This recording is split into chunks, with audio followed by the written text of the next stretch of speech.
Bonjour, dans cette vidéo on va voir deux calculs intégrales en utilisant la technique de l'intégration par partie. Donc voilà, calcul de l'intégrale de 0 à pi, x plus 2 sinus de x dx, et calcul de l'intégrale de 0 à pi sinus de x fois l'exponentielle de x dx. Donc en fait, pour calculer ces deux intégrales, il faut utiliser la formule suivante. L'intégrale de a à b u' de x fois v de x dx est égale à une primitive u de x fois v de x entre crochets de a à b moins l'intégrale de a à b u de x fois v' de x dx. Donc calcul de IA qui est l'intégrale de 0 à pi fois x plus 2 sinus de x dx. Le réflexe habituel nous incite de vérifier l'existence de cette intégrale avant de la calculer. Pour cela, il faut vérifier que la fonction g de x est égale à x plus 2 sinus de x, définie et continue sur R, et les bornes de l'intégrale sont les éléments du domaine de définition de la fonction g. Donc, la fonction g est une fonction définie et continue sur R parce que c'est le produit de deux fonctions définies continues sur R. La fonction x plus 2 et la fonction sinus de x sont deux fonctions définies continues sur R. Et les bornes de l'intégrale 0 et pi ce sont deux éléments de R. Alors on peut conclure que l'intégrale de 0 à pi x plus 2 sinus de x dx existe. Une primitive de la fonction g n'est pas reconnue directement, donc on peut utiliser l'intégration par partie pour faciliter le calcul. Pour cela, on doit choisir u' de x et v de x. Donc, posons u' de x est égal à sinus de x et v de x est égal à x plus 2. Donc, une primitive de la fonction sinus, ça donne moins cosinus. La dérivée de la fonction v, ça donne 1. On a donc IA est égal à l'intégrale de 0 à pi. Sinus de x fois x plus 2 dx. On a changé l'ordre du produit ici, sinus de x à la place de x plus 2, tout simplement pour pouvoir voir la formule de l'intégration par partie concrètement. Donc, on a IA est égal à l'intégrale de 0 à pi, u' de x qui est sinus de x, et v de x qui est x plus 2, u' de x c'est sinus de x, et v de x c'est x plus 2. On a remplacé u' par sinus de x et v de x par x plus 2. Donc, on peut écrire directement, d'après la formule de l'intégration par partie, cela est égal à une primitive u de x fois v de x entre crochets de 0 à pi, moins l'intégrale de 0 à pi, u de x fois v' de x dx. Donc, ça reste à remplacer u de x et v de x encore par leur valeur dans les crochets, et u de x, v' de x dans l'intégrale de 0 à pi, et on aura IA est égal à moins x plus 2 cosinus de x entre crochets de 0 à pi. Donc, moins l'intégrale de 0 à pi moins cosinus de x dx. Le moins et le moins, ça va donner plus. Donc, IA est égal à moins x plus 2 fois cosinus de x entre crochets de 0 à pi, plus, ici, sinus de x entre crochets de 0 à pi, parce que sinus de x est une primitive de la fonction cosinus. Donc, remplaçons par les bornes. IA est égal à moins pi plus 2 cosinus de pi moins 2 cos de 0. Donc, on a remplacé par les bornes ici. Plus sinus de pi, moins sinus de 0 aussi par les bornes de cette crochet. On a sinus de pi, c'est 0, et sinus de 0, c'est 0. Donc, ça reste à calculer cette expression, là, ici. Donc, on a pi plus 2, cos de pi c'est moins 1. Et cos de 0, c'est 1. Donc, on peut obtenir, après le calcul, IA est égal à pi plus 4. En conclusion, IA est égal à l'intégrale de 0 pi, x plus 2 fois sinus de x dx est égal à pi plus 4. calcul de IB, qui est l'intégrale de 0 à pi, sinus de x fois l'exponentielle de x, dx. Donc c'est la même chose. Avant de calculer cette intégrale, on doit vérifier que cette intégrale existe. Donc pour cela, posons h de x est égal à sinus de x fois l'exponentielle de x. La fonction h est une fonction définie et continue sur R, car c'est le produit de deux fonctions définies et continues sur R. Sinus de x continue défini sur R et l'exponentielle définie continue sur R. En plus, les deux bornes de l'intégrale IB sont des éléments de R, alors l'intégrale de 0 plus sinus de x exponentielle de x dx existe. Une primitive de la fonction h de x est égale à sinus de x fois l'exponentielle de x n'est pas reconnue directement, donc on doit utiliser l'intégration par partie. Pour cela, on doit choisir u' de x et v de x. Donc u' de x est égal à l'exponentielle de x et v de x est égal à sinus de x. On a choisi u' de x est égal à l'exponentielle de x et v de x est égal à sinus de x. Donc, une primitive de la fonction exponentielle de x est l'exponentielle de x.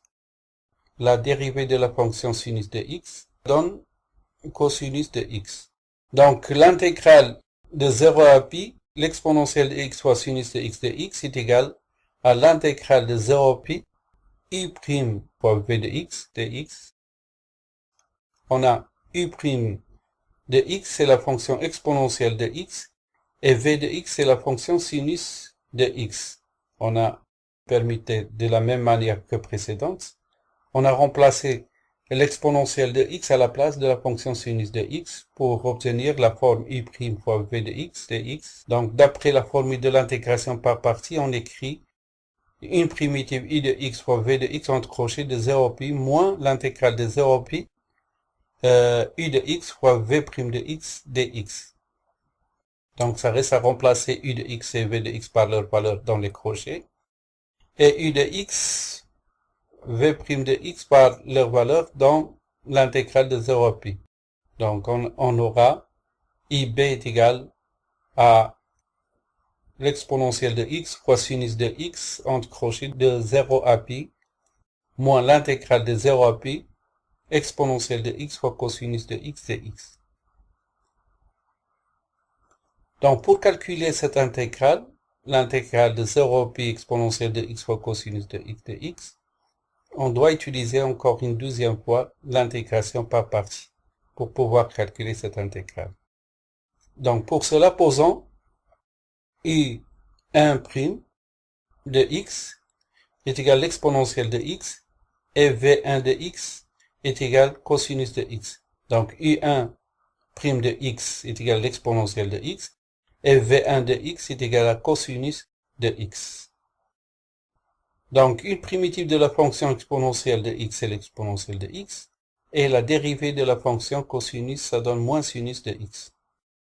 On aura l'intégrale de 0 à pi exponentielle de x fois cosinus de x dx est égal à l'intégrale de 0 à pi u'1 de x fois v1 de x dx est égal, d'après la formule d'intégration par partie, est égal directement à une primitive u1 de x fois v1 de x entre crochets de 0 à pi moins l'intégrale de 0 à pi i1 de x fois v'1 de x dx. Donc, ça reste à remplacer u1 de x et v1 de x par leur valeur dans les crochets et u1 de x et v'1 de x dans l'intégrale de 0 à pi. Donc, on aura l'intégrale de 0 à pi exponentielle de x fois cosinus de x dx est égal à l'exponentielle de x fois cosinus de x entre crochets de 0 à pi moins l'intégrale de 0 à pi moins l'exponentielle de x fois sinus de x dx. Donc, il y en a deux moins ici, moins et moins, ça donne plus. Donc, on a l'intégrale de 0 à pi, l'exponentielle de x fois cosinus de x dx est égal à l'exponentielle de x fois cosinus de x entre crochets de 0 à pi plus l'intégrale de 0 à pi exponentielle de x fois sinus de x dx. Donc on a IB est égal à l'intégrale de 0 à pi exponentielle de x fois sinus de x de x, qui est égal à l'exponentielle de x fois sinus de x entre crochets de 0 à pi, moins l'intégrale de 0 à pi exponentielle de x fois cosinus de x de x. Et on a l'intégrale de 0 à pi exponentielle de x cosinus de x, qui est égal à l'exponentielle de x fois cosinus de x entre crochets de 0 à pi, plus l'intégrale de 0 à pi, l'exponentielle de x fois sinus de x dx. Donc on peut remplacer cette expression-là par cette expression. Donc on a IB est égal à l'intégrale de 0 à pi, exponentielle de x fois sinus de x dx, est égal à l'exponentielle de x fois sinus de x entre crochets de 0 à pi, moins cette expression qu'on a remplacée par cette expression. Donc, moins, entre parenthèses, l'exponentielle de x fois cosinus de x entre crochets de 0 à pi, plus l'intégrale de 0 à pi exponentielle de x fois sinus de x dx. Donc, on a IB est égal à l'intégrale de 0 à pi exponentielle de x sinus de x dx. Voilà. Donc, cette expression, l'intégrale de 0 à pi exponentielle de x fois sinus de x dx. Donc, c'est IB. Donc, on va remplacer IB par cette expression.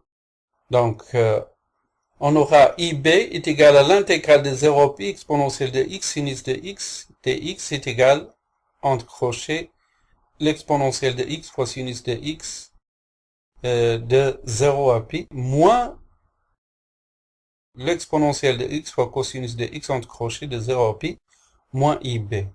Donc, on a remplacé ici par IB. Il y a un plus ici, mais le moins au devant des parenthèses, ça va donner moins pour IB. On déplace IB de ce côté à l'autre côté. On aura IB plus IB, ça va donner 2IB, qui est égal à l'exponentielle de x fois sinus de x entre crochets de 0 à pi, moins l'exponentielle de x fois cosinus de x entre crochets de 0 à pi. D'où 2IB est égal à l'exponentielle de pi fois sinus de pi, moins l'exponentielle de 0 fois sinus de 0, moins l'exponentielle de pi fois cosinus de pi, moins l'exponentielle de 0 fois cosinus de 0. Donc ici, on a remplacé par des bornes du crochet, 0 et pi, et aussi ici, on a remplacé par des bornes du crochet, et on a deux expressions, cette expression et cette expression. Donc, calculons cette expression, on a sinus de pi, c'est 0, donc ceci, ça va donner 0, et sinus de 0, c'est 0, ceci aussi, ça donne 0, donc toute l'expression ici va donner 0, donc moins l'exponentielle de pi fois cosinus de pi. Cosinus de pi, c'est moins 1. Et l'exponentielle de 0, c'est 1. Donc, fois cosinus de 0, c'est 1. Donc, 2IB, ça va donner 0 moins l'exponentielle de pi, moins 1. Donc, IB est égal à l'exponentielle de pi plus 1 sur 2. Conclusion, IB est égal à l'intégrale de 0 à pi exponentielle de x fois sinus de x dx, qui est égal à l'exponentielle de pi plus 1 sur 2.